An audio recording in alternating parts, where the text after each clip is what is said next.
Assalamualaikum warahmatullahi wabarakatuh. Halo guys, bertemu lagi dengan saya Dewi Nursani dalam pelajaran akuntansi. Sebelum memulai pelajaran hari ini, kita berdoa dulu yuk. Let's open our program by reciting basmalah together.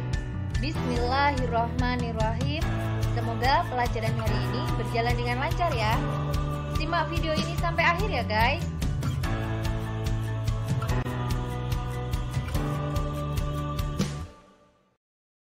Halo guys, pada pertemuan kali ini saya akan menyusun jurnal penutup dan neraca saldo setelah penutup, jadi dua kegiatan sekaligus.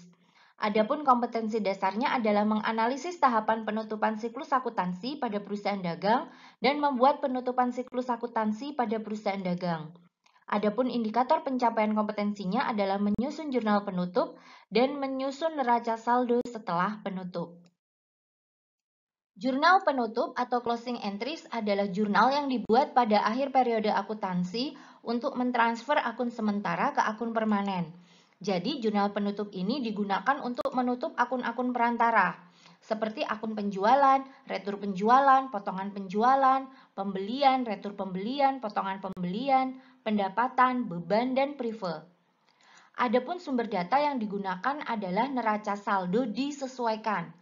Tetapi jika perusahaan membuat worksheet, maka alangkah lebih baiknya jika menggunakan kolom laba rugi.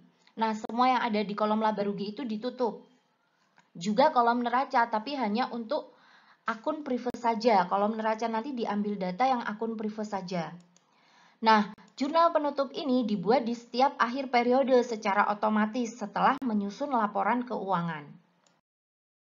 Langkah-langkah untuk menyusun jurnal penutup pada perusahaan dagang sebenarnya sama ya dengan langkah-langkah menyusun jurnal penutup pada perusahaan jasa. Yang pertama yaitu menutup pendapatan. Pendapatan itu ada di posisi kredit pada kolom laba rugi. Nah, ini kita pindahkan ke debit. Semua yang ada di posisi kredit pada kolom laba rugi kita pindahkan ke debit dan kreditnya adalah ikhtisar laba rugi.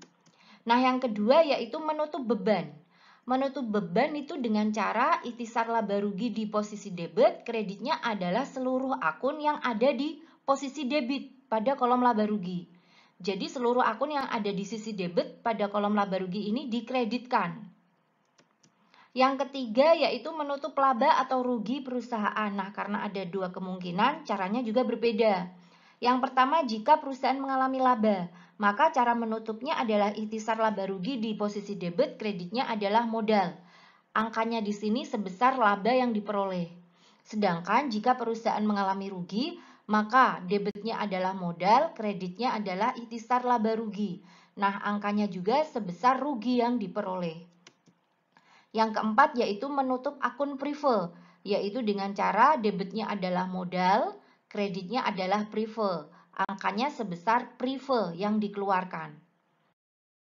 Nah, hari ini kita akan berlatih membuat jurnal penutup dan neraca saldo setelah penutup dengan studi kasus Toko Sembako Raya Indah ya. Nah, ini adalah kertas kerjanya. Kebetulan Toko Sembako Raya Indah ini sudah membuat kertas kerja. Ini kolom neraca saldo disesuaikannya. Dan untuk kolom neraca saldo dan ayat jurnal penyesuaian sudah saya skip ya, sudah saya buang karena tidak terpakai. Dan ini kolom laba ruginya. Nah, ini mempermudah kita untuk menyusun jurnal penutup karena di sisi kredit ini adalah pendapatannya. Ini sisi kredit, kemudian di sisi debit ini adalah bebannya. Seluruh beban ada di sini. Dan ini adalah prive-nya. Dan ini adalah labanya. Nah, angka-angkanya bisa lihat di sini. Langsung saja ya. Seperti biasa, kita buat dulu judulnya, Toko Sembako Raya Indah, jurnal penutup periode 31 Januari 2021. Kemudian buatlah kolom-kolom seperti ini. Ada kolom untuk tanggal, akun, kemudian sisi debit dan kredit. Oh iya, lebih baik lagi kalau kalian membuatnya dalam jumlah 5 kolom. Nah, di sini kalian beri ref. Referensi ini nanti akan digunakan jika setelah kalian buat jurnal penutup ini diposting ke buku besarnya. Tapi kalau kalian nggak posting, berarti seperti ini nggak masalah. Tapi kalau ada keharusan untuk posting, tambahlah satu kolom di sini, yaitu kolom untuk referensi. Nah, setelah itu kita masuk ke langkah yang pertama, yaitu menutup sisi kredit pada kolom laba rugi yang merupakan komponen pendapatan dengan cara Debitnya adalah seluruh akun yang ada di sisi kredit pada kolom laba rugi. Dan kreditnya adalah ikhtisar laba rugi. Sekarang kita cek kolom laba rugi yang ada di posisi kredit. Apa saja? Nah, ini kolom laba rugi di posisi kredit ada 10.100.000 yaitu penjualan. Kemudian 300.000 retur pembelian. 30.000 potongan pembelian. Kita pindahkan ke sini tanggal 31 Januari 2021, kita tulis tadi ya, yang di posisi kredit kita pindahkan ke debit, ada penjualan sebesar 10.100.000, kemudian retur pembelian sebesar 300.000, kemudian potongan pembelian sebesar 30.000. Dan sisi kreditnya adalah ikhtisar laba rugi. Sebesar berapa penjumlahan? Dari 10.100.000 ditambah 300.000 ditambah 30.000. Kita jumlahkan, taruh di sisi kredit. Sebesar 10.430.000. Nah, ini adalah cara untuk menutup pendapatan. Jadi, dengan seperti ini kalian akan tahu bahwa pendapatan pada perusahaan dagang itu adalah penjualan, retur pembelian, dan potongan pembelian. Kita masuk ke langkah yang kedua, yaitu menutup sisi debit pada kolom laba rugi yang merupakan komponen beban dengan cara ikhtisar laba ruginya di sisi debit dan kreditnya adalah seluruh akun yang ada di sisi debit pada kolom laba rugi. Sekarang kita cek akun yang ada di posisi debit pada kolom laba rugi. Nah, ini kertas kerjanya, kita lihat laba rugi sisi debit ada apa saja. Yang pertama ada 200.000, ini adalah retur penjualan, 160.000 ada potongan penjualan, 5.200.000 ini adalah pembelian, 100.000 beban sewa. Nah, kecuali ini ikhtisar laba rugi. Ini tidak ikut ditutup ya, pengecualian ini saja, ikhtisar laba rugi. Kita lanjutkan, ada 2 juta beban gaji, kemudian 500.000 beban perlengkapan, 600.000 beban penyusutan peralatan, kemudian 100.000 beban asuransi. Nah, yang saya sebutkan tadi, kecuali ikhtisar laba rugi ini, kita pindahkan di posisi kredit untuk membuat jurnal penutupnya. Kita tulis tanggalnya dulu, kita kosongi dulu yang sisi debit. Retur penjualan sebesar 200.000, potongan penjualan sebesar 160.000, pembelian sebesar 5.200.000, beban sewa sebesar 100.000, beban gaji sebesar 2 juta, beban perlengkapan sebesar 500.000, beban penyusutan peralatan sebesar 600.000, dan terakhir beban asuransi sebesar 100.000. Dan selanjutnya sisi kredit baru terisi, kita tulis sisi debitnya tadi adalah ikhtisar laba rugi sebesar berapa? Sebesar penjumlahan dari ini. Setelah saya jumlahkan 200.000 ini sampai bawah 100.000 ini, setelah saya jumlahkan hasilnya adalah 8.860.000. Dan seperti ini cara menutup beban. Jadi kita tahu bahwa retur penjualan, potongan penjualan, pembelian, dan beban-beban itu merupakan beban, termasuk kategori beban bagi perusahaan dagang. Langkah yang ketiga yaitu menutup laba atau rugi perusahaan. Jika perusahaannya mengalami laba, maka debitnya ikhtisar laba rugi, kreditnya adalah modal. Jika perusahaan mengalami rugi, maka debitnya modal, kreditnya adalah ikhtisar laba rugi. Nah, untuk mengecek perusahaan mengalami laba atau rugi, kita lihat kertas kerjanya, kemudian kita cek selisihnya. Kalau selisihnya di kolom laba rugi, selisihnya menempati posisi debit, maka perusahaan mengalami laba. Kita cek, oh ternyata ini selisihnya 570.000 menempati posisi debit, berarti perusahaan mengalami laba. Tetapi ketika suatu saat kalian menemukan suatu perusahaan dengan kertas kerja, selisihnya di kolom laba rugi sebelah kredit atau di kolom neraca sebelah debit, maka perusahaan tersebut mengalami rugi. Nah, karena perusahaan toko sembako Raya Indah ini selisihnya ada di laba rugi sebelah debit, maka perusahaan mengalami laba. Jadi kita pakai cara yang ini. Ikhtisar laba rugi di posisi debit, kreditnya adalah modal. Kita tulis tanggal 31 Januari, ikhtisar laba rugi sebelah debit sebesar selisihnya tadi ya, 570.000, kemudian kreditnya adalah modal. sebesar 570.000. Nah, seperti ini menutup laba. Jadi laba sudah dipindahkan ke modal. Modal di sisi kredit ini artinya modal bertambah. Yang keempat yaitu menutup akun prive dengan akun tandingan modal. Karena prive itu mengurangi modal ya. Modal berkurang di sisi debit. Kita buka kertas kerjanya lagi hanya untuk mengecek berapa besar prive. Ini prive kita cek sebesar 300.000. Nah, ini prive ini nanti kita kreditkan. Tanggal 31 Januari debitnya modal sebesar 300.000 sesuai dengan besarnya prive. Kreditnya adalah prive sebesar 300.000. Nah, ini adalah cara untuk menutup prive dengan cara mengurangi modal. Setelah itu jangan lupa dijumlahkan. Nah, ini setelah saya jumlahkan tadi, di sisi debit jumlahnya 20.160.000 dan di sisi kredit jumlahnya juga 20.160.000.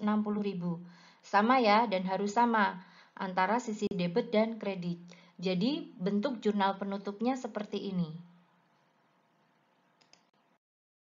Setelah kita berhasil membuat jurnal penutupnya, sekarang kita buat neraca saldo setelah penutup dengan sumber data berupa neraca saldo disesuaikan dan jurnal penutup yang baru saja kita buat.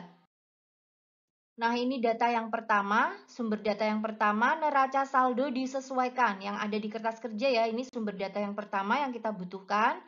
Nah, ini yang kedua, jurnal penutup yang baru saja kita buat tadi. Kita sandingkan neraca saldo disesuaikan dengan jurnal penutup. Nah, ini kertas kerjanya, karena kolom laba rugi dan kolom neraca ini tidak kita butuhkan lagi, ini saya skip dulu ya. Saya hide dulu. Nah, seperti ini.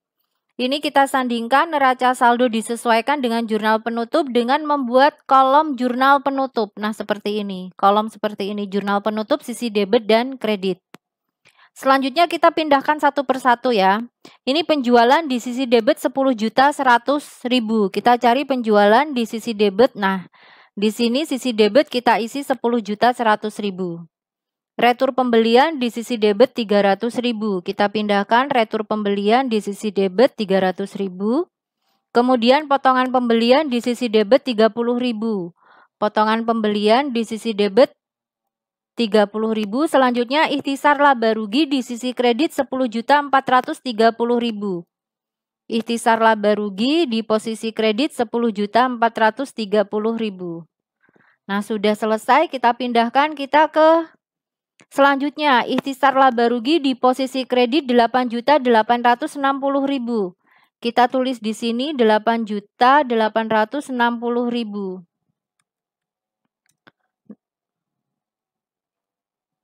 Nah, seperti ini. Kemudian retur penjualan di sisi kredit sebesar 200.000. Kita cari ini retur penjualan di sisi kredit ya. Sebesar 200.000. Potongan penjualan di sisi kredit sebesar 160.000. Potongan penjualan di sisi kredit sebesar 160.000. Pembelian di sisi kredit 5.200.000. Pembelian di sisi kredit sebesar 5.200.000. Beban sewa di sisi kredit sebesar 100.000. Cari beban sewa di sisi kredit sebesar 100.000. Sisi kredit yang kita isi. Beban gaji di sisi kredit 2 juta. Cari beban gaji di sisi kredit sebesar 1 juta. 2 juta maksudnya. Beban perlengkapan di sisi kredit 500.000. Cari beban perlengkapan. Beban perlengkapan, nah ini di sisi kredit ya sebesar 500.000. Kemudian beban penyusutan peralatan di sisi kredit sebesar 600.000. Seperti ini di sisi kredit. Kemudian beban asuransi di sisi kredit sebesar 100.000. Nah, kalau akun beban ini sudah kita pindahkan, kita lanjutkan ini ya, memindahkan laba. Yang pertama adalah ikhtisar laba rugi di posisi debit 570.000. Kita pindahkan ini ikhtisar laba rugi posisi debit. Nah, sudah ada angka 8.860.000. Berarti kita tambahkan 8.860.000 ditambah 570.000. Hasilnya adalah saya tulis di sini ya, 9.430.000. Nah, seperti ini. Kemudian modal di posisi kredit 570.000. Kita cari modal, ini modal di posisi kredit 570.000. Selanjutnya kita pindahkan modal lagi di posisi debit 300.000. Nah, ini modal di posisi debit sebesar 300.000. Kemudian prefer di posisi kredit. Kita cari prefer, ini prefer di posisi kredit. Nah, di sini berarti sebesar 300.000. Nah, sudah selesai, sudah kita pindahkan semuanya jurnal penutup ini ke kolom jurnal penutup. Jangan lupa kolom yang tidak terpakai di strip dan di akhirnya kita jumlahkan ya. Jurnal penutup di sisi debit hasilnya 20.160.000, di sisi kredit juga sama dan harus sama, yaitu 20.160.000. Langkah yang terakhir yaitu membuat neraca saldo setelah penutup, yaitu dengan cara menjumlahkan neraca saldo disesuaikan, ini menjumlahkan yang ada di sini, ditambah dengan jurnal penutup. Nah, caranya hampir sama dengan sebelumnya. Ketika membuat NSD ini, kolom yang sama, debit dengan debit atau kredit dengan kredit maka dijumlahkan, tetapi ketika kolomnya berbeda, debit dengan kredit atau kredit dengan debit maka dicari selisihnya. Tetapi ketika hanya muncul satu kali maka tinggal ditulis ulang aja. Seperti contohnya untuk kas, asuransi dibayar di muka, piutang dagang, persediaan barang dagang, perlengkapan, peralatan, akumulasi penyusutan peralatan, utang dagang, utang bank. Ini hanya muncul satu kali ya. Di jurnal penutupan nggak ada, berarti tinggal aja ditulis apa adanya, sesuai dengan yang ada di neraca saldo disesuaikan. Yang semula posisi debit ya ditaruh di sebelah debit, yang semula di posisi kredit juga ditaruh di sebelah kredit. Nah, selanjutnya untuk modal nonaraya ini. Semula di posisi kredit ya 24.700.000, kemudian ada yang debit dengan kredit. Yang kredit dijumlahkan, yang debit dikurangkan. 24.700.000 ditambah 570.000 dikurangi 300.000. Nah, hasilnya karena masih lebih banyak di posisi kredit, hasilnya ditaruh di posisi kredit sebesar 24.970.000. Prefer semula di posisi debit 300.000, kemudian kredit 300.000, berarti prefer habis. Penjualan di kredit 10.100.000, di debit 10.100.000, berarti penjualan juga habis. Retur penjualan,